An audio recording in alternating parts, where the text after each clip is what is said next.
ఒక glass water 10 రూపాయలు అంటే మీరు నమ్ముతారా? వెల్కమ్ టు ఆధునిక సమాజం. నిన్న జరిగిన India versus south Africa match లో ఇలా జరిగింది. Day started with meeting my friend at NAD junction and we together went to the match. ఎలాగైనా బౌండరీ లైన్ వెనకాలే సీటింగ్ దొరకాలని 9:15 నుండే మేము ఎండలో నించుని 10:30 వరకు ఎంట్రీ కోసం వెయిట్ చేసాం. తర్వాత సెక్యూరిటీ స్కాన్స్ అయ్యాయి. టికెట్ స్కాన్ చేసి లోపలికి వెళ్తే this is our view. What a wonderful sight it was. మొత్తం మ్యాచ్ అంతా ఇదే వ్యూలో చూసాం. అది తిరిగిపోయింది అంతే. మనం అడుగు పెట్టడం, ఇండియా టాస్ గెలడం, ఫీల్డింగ్ ఎంచుకోవడం అండ్ ఇండియన్ ప్లేయర్స్ని దగ్గరగా చూడడం, what an experience it was. Emotional అయ్యాం.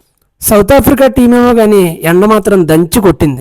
మై ఐడల్ రోహిత్ శర్మని లైవ్లో చూడడమే అదృష్టం అనుకుంటే హాఫ్ సెంచరీ చేశాడు. That was a bonus. త్రుటిలో సెంచరీ మిస్ అయింది. ఏం చేస్తాం, ఒక్కోసారి అంతే. కానీ యశస్వి జైస్వాల్ మాత్రం మిస్ అవ్వకుండా సెంచరీ చేశాడు. తర్వాత కింగ్ వచ్చి కేర్ ర్యాంప్ షాట్లాడి మ్యాచ్ని గెలిపించారు. That was an excellent experience at Vizag. ఇంతవరకు వచ్చావు కాబట్టి పేజ్ ఫాలో అవ్వు గురు.